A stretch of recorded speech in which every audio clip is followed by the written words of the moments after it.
सभी को हरिहर। मैं सारिका सक्सेना दिल्ली से।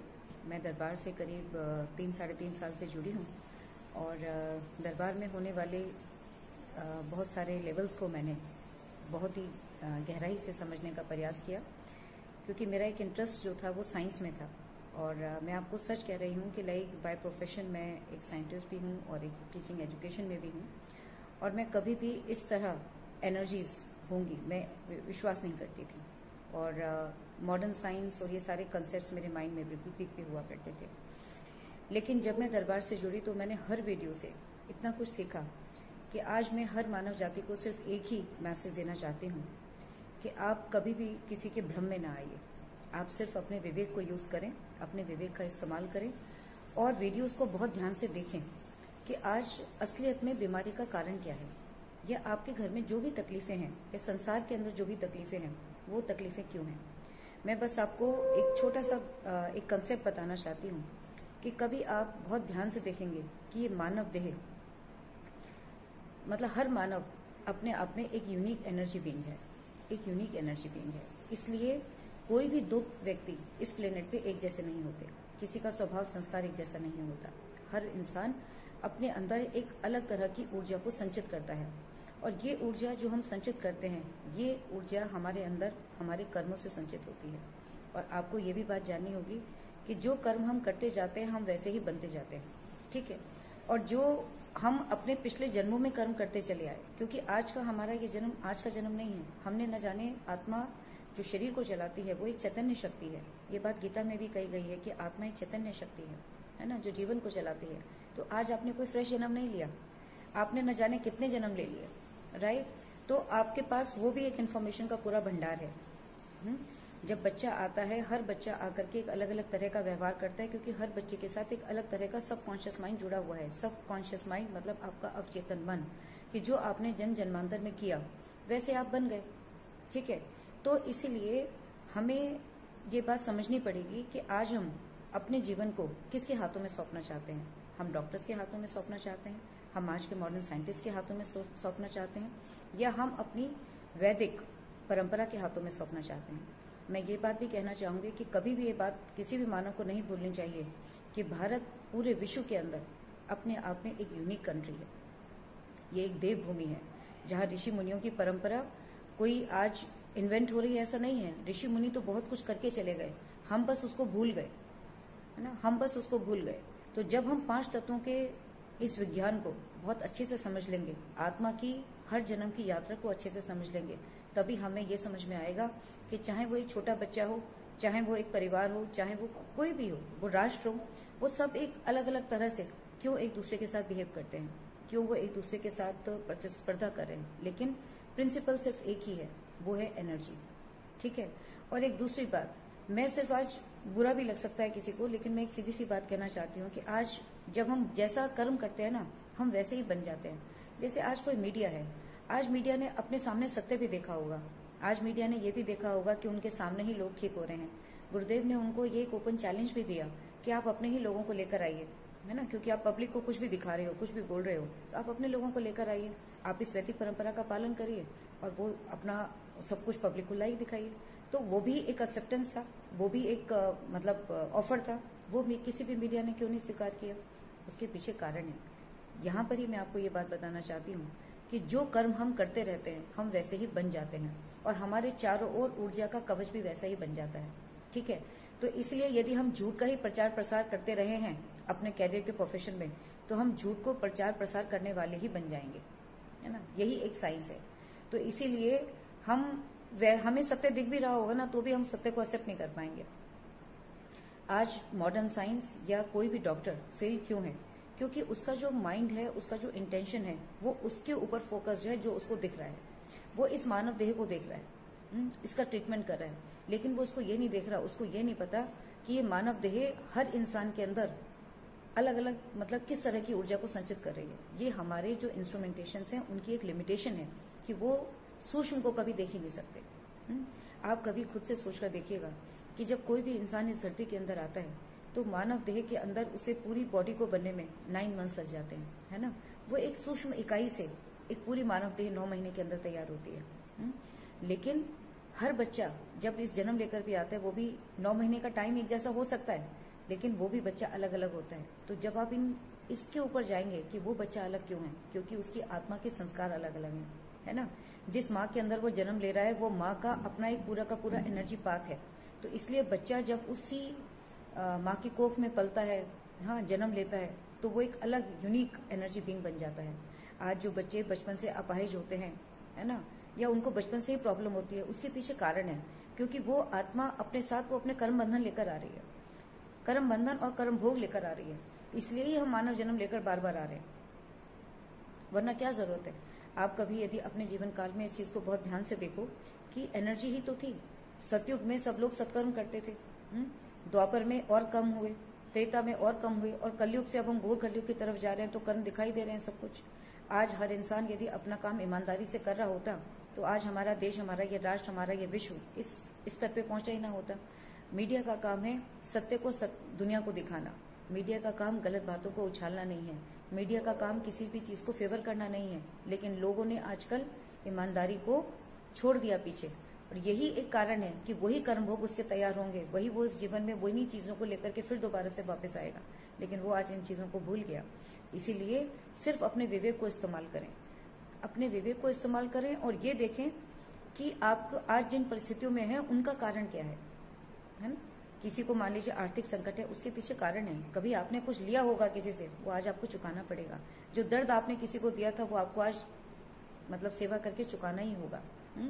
और दूसरी बात, जैसे बहुत सारे मीडिया वाले ये भी कह रहे थे कि यूक्रेन और रूस का युद्ध, आपको सिर्फ एक इतनी सी बात समझनी है कि कहीं भी झगड़ा हो रहा है, कहीं भी कलह हो रहा है, चाहे वो पति पत्नी के बीच में हो, माता पिता के बीच में हो, बच्चों के बीच में हो, दो देशों के प्रति हो, कई कंट्रीज के बीच में हो, कारण सिर्फ एक ही है।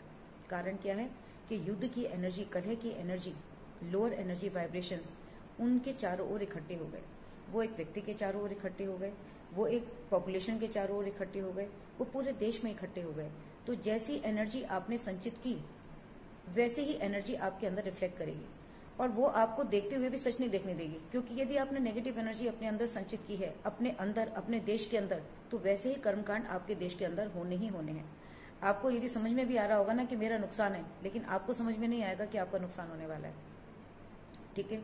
इसी तरह से जो इंसान सत्कर्म के रास्ते पर चल रहा है, वो कभी बुरे के पीछे जाएगा नहीं, और जो बुराई के रास्ते पर चल रहा है, वो कभी सत्कर्म के पीछे जाएगा नहीं। वो कब जाएगा? जब उसका अंतःकरण बदलेगा। अंतःकरण, जब तक आप अंदर से नहीं बदलेंगे, बाहर भी आपके वो पूरा एक एनर्जी की लेयर्स है, बाहर भी आपके सामने पूरा जगत है, लेकिन बाहर आप इनविजिबल अपने साथ वो जगत लेकर तभी वैसे ही जगत लेके चल रहे हैं जैसे आप अंदर से हैं। तो ये बात आप सबको ही समझनी होगी कि दरबार में जाकर तुरंत ही आप ठीक कैसे क्यों हो जाते हैं, और मॉडर्न डॉक्टर या साइंटिस्ट आपको ठीक क्यों नहीं कर सकते। आज मैं अपने एक साइंटिफिक प्रोफेशन में आपको सिर्फ बहुत फैक्ट बताना चाहती हूँ कि इस प्रोफेशन में जब मैं आई थी तो मैं सत्य को बिल्कुल गहराई से जानना चाहती थी, और आज मुझे खुशी है कि दरबार से जानकर मैंने बहुत कुछ सीखा, बहुत कुछ सीखा। आज क्या है कि यदि एक केमिस्ट एक दवा बनाता है, कोई भी मार्केट में इतनी सारी दवाएं अवेलेबल हैं, आप एक या आम इंसान ये नहीं जानता कि ये दवा कैसे बनी, लेकिन केमिस्ट एक मॉलिक्यूल को डिजाइन कर देता है ना। डिफरेंट स्ट्रीम में साइंटिस्ट काम कर रहे हैं, वो उसके कुछ स्टडीज करके बता देते हैं कि हाँ ये यहाँ बाइंड करती है, वहाँ बाइंड करती है। फिर कुछ सेल कल्चर में स्टडीज होती हैं, सेल लाइन्स में स्टडीज होती हैं, एनिमल मॉडल्स पे स्टडीज होती हैं। राइस में चेक कर लिया, माइस में चेक कर लिया, उसके अंदर ट्यूमर इंड्यूस कर दिया, दवा का इफेक्ट देख लिया, फिर वो क्लिनिकल ट्रायल्स में चली जाती हैं, और फिर अंधाधुंध वो ह्यूमंस को देना शुरू हो जाती हैं। फिर एमआर लोग बैठे हैं, एमआर लोग क्या करते हैं, उसकी पब्लिसिटी करना शुरू करते हैं। They make a contact with the doctor, doctor क्या है कि उन्हीं दवाओं को प्रिस्क्राइब करना शुरू कर देते हैं। तो आपको इस तरह के ड्रग माफिया से बचना है, आपको बुराई से बचना है। मुझे दरबार से जुड़कर सबसे अच्छा लगा, मैंने कितनी बार जब भी मैं दरबार में रही, मुझे बहुत अच्छा लगा कि कराहता हुआ इंसान जिसकी परेशानी कोई जान ही नहीं पाया, दूर करना तो दूर की बात है, जो परेशानी को कभी जान ही नहीं पाया कोई, वो भी आकर के दरबार में उठ के खड़ा हुआ। तो मेरे को कहते हैं ना जैसे कि आंतरिक प्रसन्नता, उसका मैंने बहुत अनुभव किया दरबार से जुड़कर। तो मैं आप सबको यही कहना चाहती हूँ कि आप सत्य की तरफ जाएं, अपने जीवन को किसी के ऊपर, आप मीडिया के ऊपर अपने जीवन का भरोसा ना रखें, क्योंकि मीडिया क्या कर रहा है उसके पीछे भी साइंस है। ठीक है, डॉक्टर्स क्या कर रहे हैं उनके पीछे भी साइंस है, ड्रग माफिया क्या कर रहा है उसके पीछे भी एक साइंस है। जो जैसा कर्म कर रहा है वो वैसा ही बन जाता है, जो जैसा बन जाता है, जिसके पास नेगेटिव पावर है तो वो नेगेटिव पावर को नेगेटिव तरीके से यूज करता है। आपको अपने घर परिवार को बचाना है, है ना। आपको अपने घर परिवार को बचाना है तो इसके लिए आपको ही सजग होना पड़ेगा, आपको अपने विवेक को धारण करना पड़ेगा और कंसेप्ट को समझना पड़ेगा। इसलिए यदि वो लोग ईमानदार होते तो अपने आप ही अपने ही लोगों को लेकर आते। तो आज मुझे दुख भी इस बात का हुआ इस पूरे इवेंट में कि हमारा भारत विश्व गुरु था, हमारा भारत को सोने की चिड़िया कहा जाता था। हमारा भारत है जो ऋषि मुनियों की मतलब एक दैविक भूमि है, जो पूरे वर्ल्ड के अंदर अपनी एक यूनिक आइडेंटिटी रखता है। और ये हमारे देश का बहुत बड़ा दुर्भाग्य है कि एक ऐसी विधि एक दरबार के माध्यम से यदि निकल कर आ रही है कि जहां इंसान एक ही दिन में या 2 दिन में बिना दवा खाएं वो ठीक हो सकता है, तो उसको मानव समाज आज जितना तकलीफों से गुजर रहा है, कितने सारे लोग हैं जो मतलब गरीबियों से गुजर रहे हैं, सभी तरह की चीजों से गुजर रहे हैं। उनके कल्याण के लिए आपको आगे आना चाहिए। एक डॉक्टर को एक शपथ दिलाई जाती है कि वो मानव समाज का भला करेगा, उसको ये शपथ नहीं दिलाई जाती कि एमआर के साथ कांटेक्ट करो और लोगों को गलत मेडिसिन प्रिस्क्राइब करते रहो या गलत टेस्ट प्रिस्क्राइब करते रहो। क्या ऐसा होता नहीं है? मीडिया वहां क्या ये सब चीजें नहीं दिखाता? और कितने सारे भाई बहन यहाँ पर आए जो ठीक हुए, उन्होंने कहा कि उन्होंने लाखों रुपए खर्च कर दिए। तो आज जो व्यक्ति ये भी सोचते हैं कि दरबार की चिकित्सा महंगी है, मैं उन लोगों को भी एक बात कहना चाहती हूँ। देखिए, आप कभी अपना एक विवेक यूज कीजिएगा। हर इंसान के दिमाग में क्या है कि एक माइंड सेट है कि मैं यदि मंदिर में जा रहा हूँ किसी भी चीज के लिए तो मुझे सब कुछ फ्री मिलना चाहिए, बस मुझे मिलते ही जाना चाहिए, मैं अपनी झोली फैलाकर जाऊं और झोली को भरा हुआ ले आऊं। मतलब मंदिर के लिए एक ऐसी भूमिका बन गई है कि मंदिर में जाके मेरी सारी इच्छाओं की पूर्ति हो जानी चाहिए, वो भी फ्री ऑफ कॉस्ट। ठीक है, लेकिन जैसे ही वो व्यक्ति किसी हॉस्पिटल में एंटर करता है, उसको पता होता है, वो वहां क्यों नहीं एक्सपेक्टेशन करता कि मुझे इस दरबार मतलब मुझे इस हॉस्पिटल में सब कुछ फ्री मिल जाना चाहिए। अब फ्री मिलना या फ्री ना मिलना क्या है? यदि हम किसी चीज का मूल्य का दाम ले रहे हैं, ये हमारी प्रॉब्लम है कि हम फ्री एक्सपेक्ट कर रहे हैं। दूसरी बात, आपको ये बात भी समझनी होगी कि यदि आप अपने घर परिवार के किसी एक व्यक्ति के लिए इंडिविजुअल ट्रीटमेंट चाहते हो, जैसे फॉर एग्जांपल आपने एक्सरे करना है, दरबार क्या कर रहा है? पूरे परिवार की चिकित्सा कर रहा है। उस परिवार में 1 जन भी हो सकता है, 2 जन भी हो सकते हैं, 4 भी हो सकते हैं, 6 भी हो सकते हैं, 10 भी हो सकते हैं। प्यूरिफाई तो सभी हो रहे हैं। और बाकी आया एक ही व्यक्ति, 9 व्यक्तियों का आपके घर का इलाज घर बैठे हो रहा है ना। आप उस कंसेप्ट को समझ नहीं पा रहे। ये आप समझ सकते हैं, आप जब इस रास्ते पे चलोगे आप समझ सकते हैं। जो समझना चाहते हैं वो आगे आए, समझे। गुरुदेव तो समझाने के लिए तैयार हैं, ठीक है। लेकिन यदि आप 10 लोगों का यदि एक्सरे कराने चाहते, 10 लोगों का यदि ब्लड रिपोर्ट कराने चाहते, तो क्या आप कभी सोचते कि मेरे पूरे परिवार को, और वहां पे भी कोई गारंटी नहीं है कि आप ठीक हो जाएंगे या नहीं हो जाएंगे, लेकिन यहाँ पर गारंटी है ना। गारंटी का क्या मतलब है? गारंटी क्या है कि आज कलयुग में आते आते हम सबके संकल्प, हम सबकी खुद की एनर्जी इतनी डिप्लीटेड हो चुकी है कि हमारे अंदर से ज्ञान ही निकल गया। जैसे हम बन गए, हमारे अंदर से ज्ञान ही निकल गया। हम बस अपनी जरूरतों को, अपनी इच्छाओं को पूरा करने वाले बन गए, ठीक है ना। तो इस तरह से आप अपनी उस ऊर्जा को, आप आत्मा की शक्ति को कैसे बढ़ाओगे? जब आप ध्यान करोगे, साधना करोगे। लेकिन आज आपके अंदर इस तरह से नेगेटिविटी भर गई है कि आपके अंदर सारा दिन मतलब क्या कहते हैं, संकल्प चलते हैं, विचार चलते हैं, तो मन ही स्थिर नहीं है। मन ही इच्छाओं के पीछे बेलगाम भाग रहा है, तो आप ध्यान कैसे करोगे? कहां से आएगी वो पवित्र ऊर्जा आपके अंदर? इसलिए हमें खुश होना चाहिए कि ऐसी परिस्थितियों में भी हमारे ऋषि मुनि हमारे कल्याण के लिए ऐसी विधियां अपनाकर गए कि आप उस पवित्र ऊर्जा को संग्रह कर सकते हो। और आपके अंदर जो नेगेटिव एनर्जी जो आपने कमाई है, चाहे वो अपने जन्म जन्मांतर में किसी भी रूप में कमाई हो, जब तक वो रिप्लेस नहीं होगी, उसको रिप्लेस करने के लिए पॉजिटिव एनर्जी चाहिए, ठीक है। तो सिर्फ कंसेप्ट एनर्जी का है। जब आपको पॉजिटिव एनर्जी जो आपको खुद अर्न कर सकते थे आप मेडिटेशन से, जब आप वो नहीं कर पाते, तो आपको हवन के माध्यम से ही प्यूरिफाई किया जाता है। और किसी भी चीज को निकालने के लिए सिर्फ ऊर्जा ही लगती है। असाध्य का अर्थ ही यही है। असाध्य मतलब जो आपकी बॉडी की कैपेसिटी से बाहर चला गया, है ना, जो अब किसी के कंट्रोल में रहा, अनकंट्रोलेबल बन गया, तो उसको तो बहुत ज्यादा ऊर्जा की आवश्यकता है। तो जो भाई बहन भी ऐसा सोचते हैं कि कॉस्ट ज्यादा है, आप इसको एक तरह से भी सोचिएगा। मैं ही कई बार सोचती हूँ, मैं आपको बहुत ऑनेस्टली शेयर कर रही हूँ कि साइंस में मेरा बहुत इंटरेस्ट है। मुझे लगता है कि मुझे सोल साइंस, मतलब कि चैतन्य शक्ति जीवन एक शरीर को चलाता है, इस कंसेप्ट को मैं प्रूफ करना चाहती हूँ। लेकिन मैं आज ये बहुत अच्छे से जानती हूँ कि यदि इस प्रोफेशन में मैं किसी भी फंडिंग एजेंसी में कोई एक प्रोजेक्ट डालूंगी कि मैं सोल साइंस पे काम करना चाहती हूँ, जितनी भी हमारे गवर्नमेंट की फंडिंग एजेंसीज हैं, चाहे वो DST है, DBT है, CSIR है, no one will give the fund to me. In fact they will call me as a fool person, है ना, कि आप पता नहीं और क्या क्या टैग लग जाएंगे, जैसे अभी मीडिया वाले दरबार के ऊपर लगा रहे हैं, तो मुझे कोई फंड नहीं देगा, ठीक है। लेकिन आप यदि सत्य की फाउंडेशन रखना चाहते हैं, न सिर्फ अपने देश में बल्कि पूरे विश्व में, तो आपको हर तरफ से सशक्त होना पड़ेगा। You cannot be dependent on the grants और on the funds, which has to be taken up by the some other person, some other organization or even from the government. आप किस किस को कन्विंस करोगे? क्योंकि चारों तरफ नेगेटिविटी है, चारों तरफ जिसको जो दिख रहा है, जो मेजोरिटी में चल रहा है, सब उसी पे बिलीव कर रहे हैं। इसलिए आपका खुद हर तरह से, वो फाइनेंस भी है, क्योंकि finance plays a very important role. आपके पास पैसा नहीं है, आप क्या काम करोगे? आज गुरुदेव यदि यूनिवर्सिटी खोलना चाहते हैं तो यूनिवर्सिटी फ्री में बन जाएगी, लैंड कहाँ से आएगी, यूनिवर्सिटी के लिए इंफ्रास्ट्रक्चर कहाँ से आएगा, मैन पावर कहाँ से आएगी? तो आज इतने बड़े बड़े काम करने का उन्होंने निर्णय लिया है, तो हम सबको अपने विवेक को यूज करके सपोर्ट करना चाहिए। और बात गुरुदेव बिल्कुल ठीक कहते हैं कि डोनेशन भीख ही होती है। कोई भी चीज जब हमें किसी भी रूप में फ्री में मिलती है तो हमेशा याद रखें कि ईश्वर का एक ही सिद्धांत है, वो है कर्म बंधन और कर्म भोग। जो चीज हम किसी से लेते हैं वो हमें लौटानी पड़ती है। तो हमारे मानव जीवन में भी यही हो रहा है कि हम मानव जीवन में अपने कर्म भोग भोगने के लिए इस दुनिया के अंदर आए हैं। हम यहाँ डॉक्टर, इंजीनियर, साइंटिस्ट बनने के लिए नहीं आए, हम कुछ बनने के लिए नहीं आए। कुछ पिछले जन्मों में कर्म किए थे हमने, उन कर्म भोगों को आज उतारने के लिए आए हैं। इसलिए हम अलग अलग लोगों से, अलग अलग जगहों से मिलते हैं, वहां हमें अपना कोई रोल प्ले करना है। ठीक है, तो आज यदि डोनेशन के माध्यम से हम किसी मंदिर को चलाने लगे तो इसका मतलब कि हम वहां पर भीख और चंदा इकट्ठा कर रहे हैं। तो दरबार भी कल निमित्त बन जाएगा, मतलब उनका ऋण चुकाने के लिए। तो ऋण क्यों लेना है? गुरुदेव ने एक बहुत अच्छी सुचारू व्यवस्था बनाई है कि आप आइए, आपका परिवार पूरा स्वस्थ हो, और फिर दीक्षा के माध्यम से न सिर्फ अपने खुद के परिवार को आप हमेशा के लिए ठीक कर सकें, आप इसको जानें, और तंत्र दीक्षा के माध्यम से न सिर्फ आप अपने परिवार को बल्कि पूरे समाज को आप ठीक कर सकें। तो इस ओर प्रयास करना चाहिए। आज मुझे इस बात का बहुत दुख भी होता है कई बार कि बाहर की कंट्रीज आज अपने देशों में संस्कृत पढ़ा रहे हैं।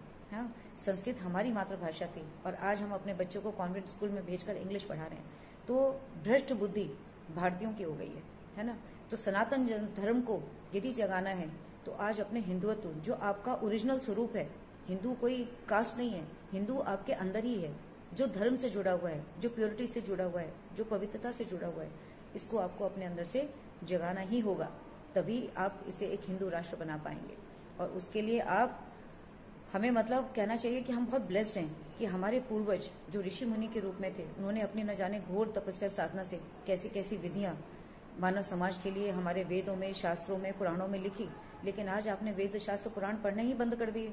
आज आप इंग्लिश लिटरेचर पढ़ते हो, है ना, और बाहर के देश के लोग आप ही की उन्हीं विद्याओं को सीखने के लिए आतुर बैठे हैं। वो आज संस्कृत पढ़ रहे हैं, उसके ऊपर एक्सपेरिमेंट कर रहे हैं। वो चाहते हैं कि ये विद्या उनके यहाँ जाए।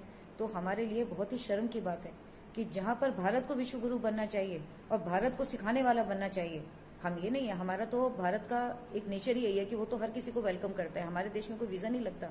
हम भगवान, किसी भी आने वाले को भगवान के स्वरूप में देखते हैं। ठीक है, तो सिखाना कोई प्रॉब्लम नहीं है।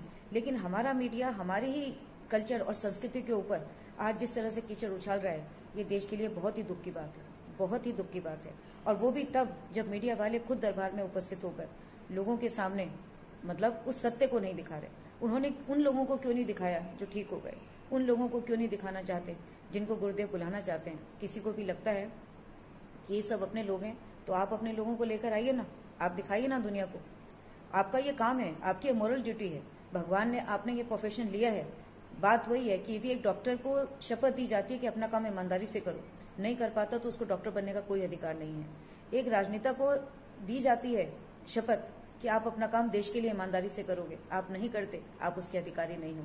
मीडिया को जन कल्याण तक सत्य को दिखाने की जिम्मेवारी है। यदि आप अपना वो काम ठीक से नहीं करते तो आप मीडिया के अंदर रहने के अधिकारी नहीं हो, क्योंकि भोली जनता है हमारे भारत की, भोली जनता है। उस भोली जनता को कहीं से भी गुमराह करने की कोशिश ना करो। इसलिए मैं सभी भाई बहनों से ये निवेदन करूंगी कि आप अपने विवेक से काम लें, अपने घर परिवार को दरबार से जुड़ें, अपने घर परिवार को पूर्णतया स्वस्थ करें। और कहीं भी आपको कोई परेशानी आए तो दरबार के बहुत सारे भाई बहन और भक्त हैं जो आपकी मदद के लिए जरूर आगे आएंगे। और फिर आप ही आकर के पूरी दुनिया को बताइए, इतना फैल जाइए कि पूरी दुनिया देख सके कि सही होने की सही पद्धति क्या है। ठीक है, तो इसलिए कोई मतलब प्रिंसिपल सिर्फ एक ही है कि जो एनर्जी हम कमा लेते हैं वैसी ही चारों तरफ हमारे एनर्जी है। जब तक आप अंदर से नहीं बदलेंगे तब तक आप बाहरी एनर्जी के साथ कुछ नहीं कर सकते। ठीक है, तो मैंने इसके ऊपर कुछ वीडियोस भी पहले बनाए थे, और आपको यदि कुछ कंसेप्ट को समझना हो तो NWU चैनल के ऊपर मेरे एक साइंटिस्ट ने क्या कहा, मैंने 4 पार्ट में कुछ कंसेप्ट को डिफाइन करने की कोशिश की थी। आप में से यदि कोई भी भाई बहन थोड़ा कंसेप्ट को डीप में समझना चाहता हो तो वो वहां जाकर भी देख सकते हैं। फिर भी आपके मन में कोई प्रश्न आए तो I am very open to give the answer. You can just write the questions in the comment box. Thank you. Hari Har.